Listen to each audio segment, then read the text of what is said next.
થયેલી લોકસભા ચૂંટણીમાં તમે તમારા વિસ્તાર જામનગરમાં કઈ પાર્ટીને મત આપ્યો છે? કોંગ્રેસ પાર્ટી માટે 5 દબાવો, ભારતીય જનતા પાર્ટી માટે 6 દબાવો, અન્ય કોઈ પણ પાર્ટી માટે 8 દબાવો. લોકસભા ચૂંટણીમાં તમે તમારા વિસ્તાર રાજકોટમાં કઈ પાર્ટીને મત આપ્યો છે?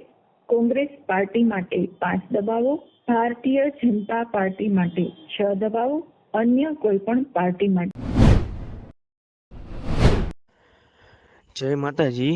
હવે અગત્યની વસ્તુ એ છે કે હવે ભાજપ વાળા બધાને ફોન કરી અને કંપની દ્વારા પૂછવામાં આવે છે કે તમે કોંગ્રેસને મત દબાવ્યું હોય તો 5 દબાવો, તમે ભાજપને મત દબાવ્યું હોય તો આ નંબર દબાવો એમ. એટલે મહેરબાની કરીને કોઈ એમાં તમારું કાંઈ રિવ્યૂ આપવું નહીં. જો એમાં જો બધા એમ કહેશે ને કે અમે કોંગ્રેસને આપ્યો તો એ લોકો કાંઈક ગેમ રમશે.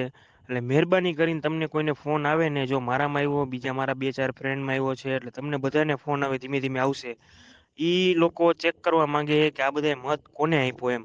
જો બધા એમ કહે ને કે અમે કોંગ્રેસને આપ્યો એમ, તો પછી એ લોકો કાંઈક ગેમ રમશે, એટલું યાદ રાખજો. અને આ મારો મેસેજ બધાને ફોરવર્ડ કરજો. થયેલી લોકસભા ચૂંટણીમાં તમે તમારા વિસ્તાર જામનગરમાં કઈ પાર્ટીને મત આપ્યો છે?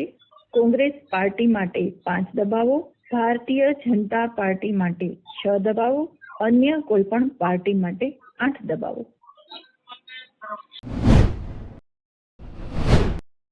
લોકસભા ચૂંટણીમાં તમે તમારા વિસ્તાર રાજકોટમાં કઈ પાર્ટીને મત આપ્યો છે?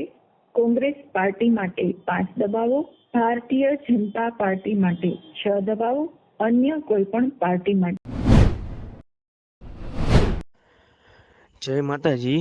હવે અગત્યની વસ્તુ એ છે કે હવે ભાજપ વાળા બધાને ફોન કરી અને કંપની દ્વારા પૂછવામાં આવે છે કે તમે કોંગ્રેસને મત દબાવ્યું હોય તો 5 દબાવો, તમે ભાજપને મત દબાવ્યું હોય તો આ નંબર દબાવો એમ.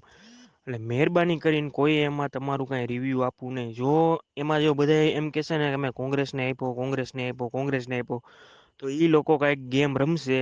એટલે મહેરબાની કરીને તમને કોઈને ફોન આવે ને, જો મારામાં આવ્યો, બીજા મારા 2-4 ફ્રેન્ડમાં આવ્યો છે, એટલે તમને બધાને ફોન આવે, ધીમે ધીમે આવશે. એ લોકો ચેક કરવા માંગે કે આ બધા મત કોને આપ્યો એમ. જો બધા એમ કહે ને કે અમે કોંગ્રેસને આપ્યો એમ, તો પછી એ લોકો કાંઈક ગેમ રમશે, એટલું યાદ રાખજો. અને આ મારો મેસેજ બધાને ફોરવર્ડ કરજો.